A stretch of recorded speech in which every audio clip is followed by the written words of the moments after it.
The Story of Civilization, Part 2, The Life of Greece, being a history of Greek civilization from the beginnings and of civilization in the Near East, from the death of Alexander to the Roman conquest, with an introduction on the prehistoric culture of Crete by Will Durant. Chapter 23, Greece and Macedon. Section 2, The Struggle for Wealth. Athenaeus, who is as reliable as any gossip, tells us that Demetrius of Phalerum, about 310 BCE, took a census of Athens and reported 21,000 citizens, 10,000 metics, or aliens, and 400,000 slaves. The last figure is incredible, but we know nothing that contradicts it. Well, one of the things that does happen in some even modern societies is they don't really consider the majority of the people citizens, and they kind of encourage sort of thing. It happens, I mean, it's not the usual thing in terms of illegal immigration or whatever category of whatever it's under, but very probably the number of rural slaves had grown. The states were becoming larger and were being worked more and more by slaves under a slave overseer, managing for an absentee landlord. Now, in Aramaic and Hebrew, you have the Nazi and the Nashi, or Nasi, using the Hebrew. And the difference between the two as rulers is Nazi tends to be used in a derogatory sense. And I'm talking pre-NSA. So they referred to some ruling families as the Nazian.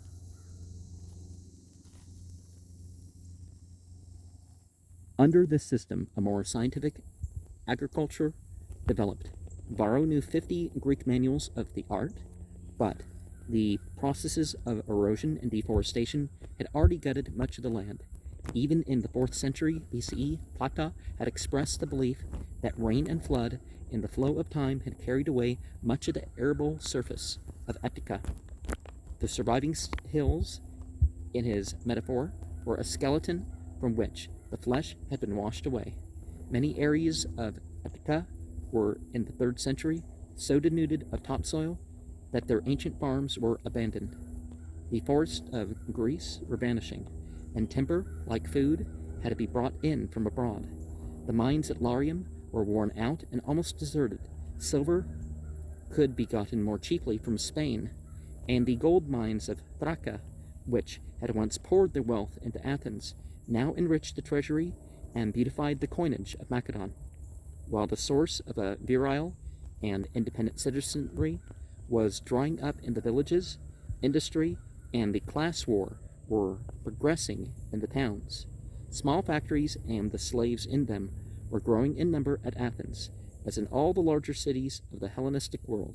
Slave dealers accompanied the armies, bought unransomed captives, and sold them at 3 or 4 minas, 150 or 200, 1939 US, a head in the great slave markets of Delos and Rhodes. Some scruples, moral or economic, were felt about this ancient institution. A humanitarian sentiment arose as a byproduct of philosophy. A cosmopolitan spirit of the age was negligent of racial distinctions and casual hired labor, which could be thrown upon public relief whenever it ceased to be privately profitable, was in many circumstances cheaper than slave labor that had to be continuously maintained.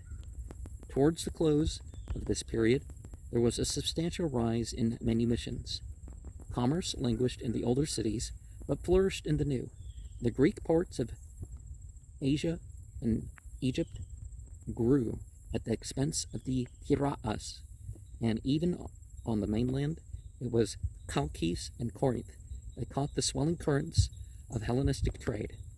Through these strategically situated and well-equipped centers, as through Antioch and Seleucia, Rhodes, Alexandria, In Syracuse, a busy stream of merchants flowed, spreading a cosmopolitan and skeptical point of view. Bankers multiplied and lent not only to traders and proprietors, but to cities and governments. Some cities like Delos and Byzantium had public or national banks, holding government funds and managed by state officials. In 324, Antimenes of Rhodes organized the first known system of insurance by guaranteeing owners for a premium of 8% against loss from the flight of their slaves, the release of Persian accumulations, and the quickened circulation of capital reduced the rate of interest to 10% in the 3rd century BCE and 7% in the 2nd. Speculation was widespread but not organized. Some manipulators sought to raise prices by limiting production. There were advocates of restricting crops to keep up the purchasing power of the farming community. Prices in general were high, again, because of the Achaemenid treasuries. This is the historical Zoroastrianism empire that Alexander had poured into the currency of the world. But at the same time, and partly by the same cause, trade was facilitated, production was stimulated, and prices gradually fell back to a normal range. The wealth of the wealthy grew beyond any precedent in Greek history. Homes became palaces, furniture and carriages more sumptuous, servants more numerous, diners became orgies, and women became show windows of their husband's property.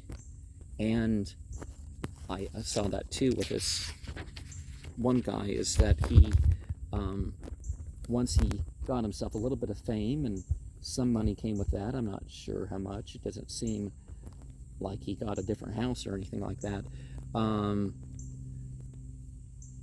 he began showing off his wife, and that of course led to the divorce. On his side rather than on her side, but I mean, the bad behavior. Wages lagged behind rising prices and rapidly followed their fall. They could support a single man only and made for celibacy, pauperism, and depopulation. They left a diminishing economic distance between free worker and slave. Employment was irregular, and thousands of men abandoned the mainland cities for mercenary soldiering abroad, or to hide their poverty in rural isolation. The Athenian government relieved the destitute with grains of corn. The rich amused them with free tickets to celebrations and games. The wealthy stinted in wages but were generous in charity. Often they lent money to their cities without interest, or rescued them from bankruptcy with large gifts, or built public works out of their private funds, or endowed temples or universities, or paid handsomely for the statues or the poems that published their features in their largesse. The poor organized themselves into unions for mutual aid, but they could do little against the power and cleverness of the rich, the conservatism of the peasants, and the readiness of otherwise rival governments and leagues to exchange armed assistance in suppressing revolts. The freedom of unequal ability to accumulate or starve brought on again, as in Solon's days, an extreme concentration of wealth. The poor lent readier ear to socialistic gospels. Their spokesman called for the cancellation of debts, the redivision of the land, and the confiscation of large fortunes, the boldest now, and then proposed the liberation of the slaves. There should really be something in between, like the canceling of the interest due or something like that, and not, the government's going to pay to the companies what people aren't going to pay. That's literally what some of the programs in my country are designed towards, is to give the companies, and it doesn't help the people. It doesn't even necessarily even help their credit score or something like that, but the decay of religious belief promoted the growth of compensatory utopias. Zeno the Stoic described an ideal communism in his Republic in 300 CE, and his follower Iamblichus in 250 BCE, inscribed Greek rebels with a romance, in which he described a blessed isle in the Indian Ocean, perhaps Ceylon, or do we pronounce this in Greek? Is it Kulon? There he reported all men were equal, not only in rights, but in ability and intelligence. All worked equally and shared equally in the product. All took equal part, turn by turn, in administering the government. Neither wealth nor poverty existed there, nor any war of the classes. Nature produced fruit abundantly of her own accord, and men lived in harmony and universal love. Some governments nationalized certain industries. Grain took over the salt works, Miletus, the textile factories, Rhodes and Cnidus, the potteries, but the governments paid as low wages as the private employer, and squeezed all possible profit from the labor of their slaves. The gulf between rich and poor widened. The class war became bitterer than before. Every city, young or old, echoed with the hatred of the class for the class. For class. My society is doing this too. It should be what people have done, not their race or their class or whatever. And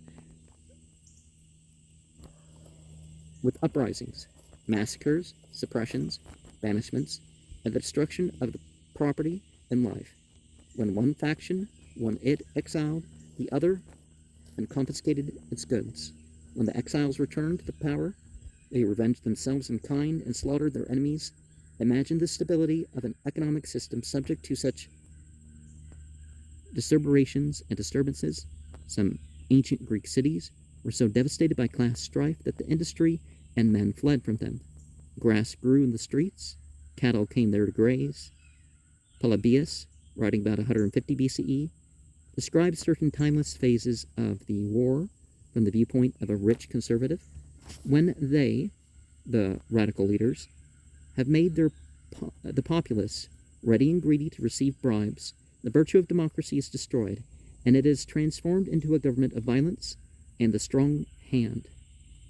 For the mob, habituated to feed at the expense of others, and to have its hopes of a livelihood in the property of its neighbors, as soon as it has found a leader sufficiently ambitious and daring, produces a reign of violence. Then come tumultuous assemblies, massacres, banishments, redivisions of land.